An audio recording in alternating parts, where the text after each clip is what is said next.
Raising a child is an arduous and thankless task. Each day the sun rises and brings with it an entirely new set of seemingly insurmountable challenges that must be overcome. You have to put clothes on their back and food in their stomach. You have to provide them with an emotionally supportive and stable environment. You have to worm them, clean their litter trays, and give them ample outdoor access. Oh wait, that's cats, not children. Lasagna. You see, where sustaining the lifespan of another organism is concerned, I'm utterly clueless. I have the blood of many a withered houseplant upon my hands. Which is why I base the entirety of my parenting style upon everything I learned while playing Yakuza 3.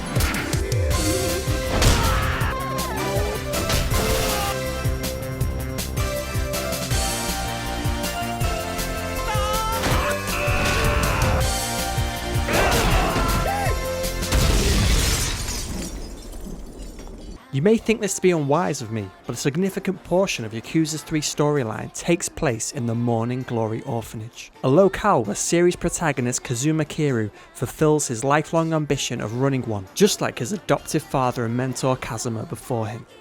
This results in some surprisingly wholesome and genuinely moving moments, and while we're not talking Naughty Dog levels of emotional nuance here, Yakuza 3 plucked a sweet melody on my slack and rusted heartstrings on more than one occasion.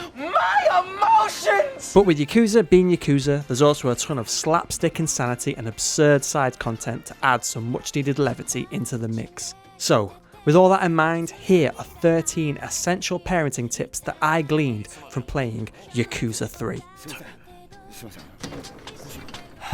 1. Children have a digestive constitution similar to that of an alligator, and as such can be raised on a diet consisting entirely of one dish and one dish alone. Curry. Space. Never mind about all the extra money you'll have to spend on toilet roll, anusol, and emergency plumber call-outs. Curry is king, and you can't have a king without a queen, which in this case is onion. So be sure to use plenty of onion. No matter how difficult you may find it to prepare onion, no curry would be complete without a healthy portion of onion. And as such, you should include as much onion as your stinging eyes can bear. Onion. Bonus tip, you can bribe a child into trusting you by plying them with energy drinks, but try not to think about the adverse effects of all that caffeine on their tiny little hearts though. 2. Chopping wood is an essential yet often underutilized parenting skill. The timber can be used to make a fire to keep your child warm, to handcraft them toys or trinkets, or to erect a wicker man to deter troublesome behaviour. Oh God! Oh Jesus Christ! It should be noted, in order for you to achieve maximum productivity, the act of chopping should be performed shirtless. Under no circumstances should you remove either your suit trousers or dress shoes. That would be absurd and uncouth. 3. If your child has been bullied by a classmate, one who also happens to be the son of your child's teacher, no less, then the only sane and rational course of action to take is to befriend a city councillor by accidentally bumping into them at their favourite golf course, playing several rounds of golf with them to win their favour, inviting them to your orphanage, and then socially humiliating your child's teacher in front of them. Remember, you can never take things too far when constructing these elaborate ruses. I love it when a plan comes together. 4. Parenting is hard, especially if you're raising more than one child at once. So don't be too harsh on yourself if a few of your children fall by the cognitive wayside, so to speak.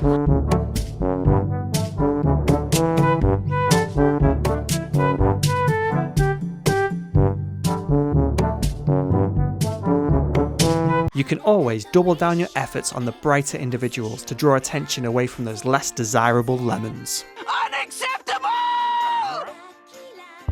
5. Morning Glory is a totally appropriate name for an orphanage. Naming an institution which cares for children who have led exorbitantly turbulent and traumatic lives after a slang term for an early morning erection is no cause for concern. In fact, it's no stranger in act than calling a restaurant Sloppy Seconds, or an automobile repair shop Rim Jobs. Nor is it no more unusual than operating a brass instrument restoration service called the Rusty Trombone.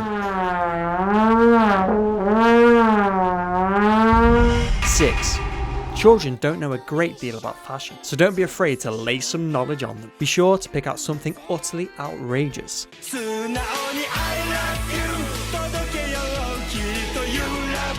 Kids love that shit.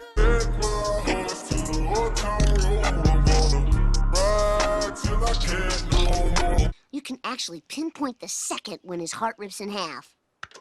And now. Oh. 7.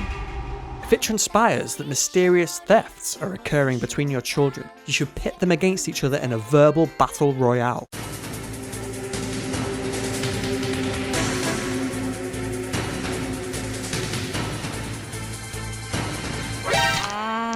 While this may initially seem to only sow discord amongst them, as well as having the potential to blow up in your face like an IED made of ear piss, the resultant atmosphere of toxic distrust will shame the culprit into returning the stolen goods.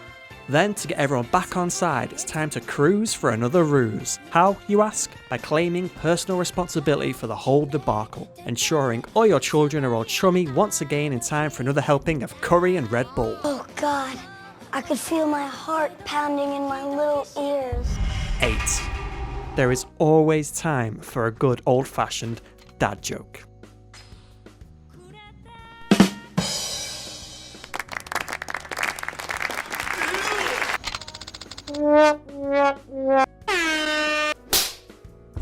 Nine. As well as being somewhat sticky-fingered, it turns out children can be kind of racist too. But whatever you do, don't immediately nip these bigoted transgressions in the bud when they rear their ugly heads. Instead, just let things play out and hope for the best. The ideal course of action will be to skulk around, eavesdropping on conversations. Let's continue this conversation in private, Patrick. I think some people are eavesdropping. Well, how rude of some people! Inconspicuously lurking in the background while your children get absolutely dunked on by their classmates. When all is said and done, remember to give yourself a big nice thumbs up, because you just solved racism without even doing so much as lifting your little finger. Now that's what I call parenting. 10. Don't be overly concerned if one of your children thinks the roof is an acceptable place to hide during a game of hide and seek. In fact, it's widely known that a child is 6 times more likely to be maimed by a wayward bicycle than they are from a nasty fall. I've fallen, and I can't get up. I'm calling paramedics and your family.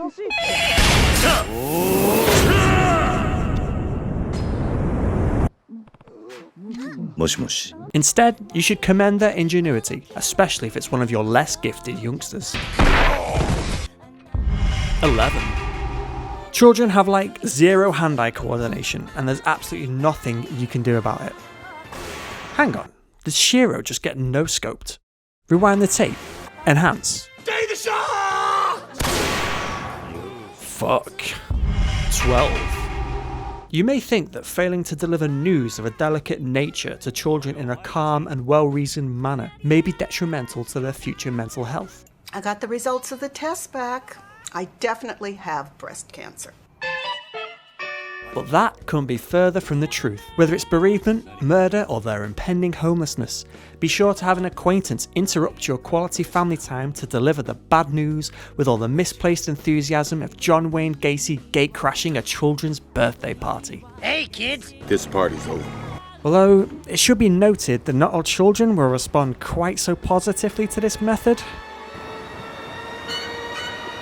His eyes, so cold, so lifeless. God, what have I done? 13. Finally, if the child rearing process gets a little bit too much for you, you can always leave your kids in the care of their marginally older sibling, while you take off somewhere infinitely more appealing for a rollicking weekend of rest and relaxation.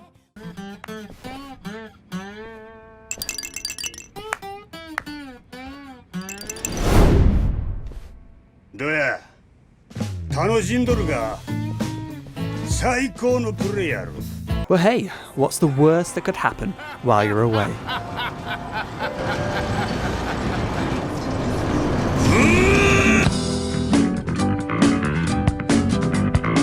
Thank you so much for watching. If you enjoyed what you saw and you want to saw more, then why not tiger drop that subscribe button, give the video a like, or leave a comment down below. And until next time, peace! Get in, loser. We're going shopping. ここだ。おお、よかった。てっきり引き殺してしもうたかと思ったわ。ええから早よ乗れ。ああ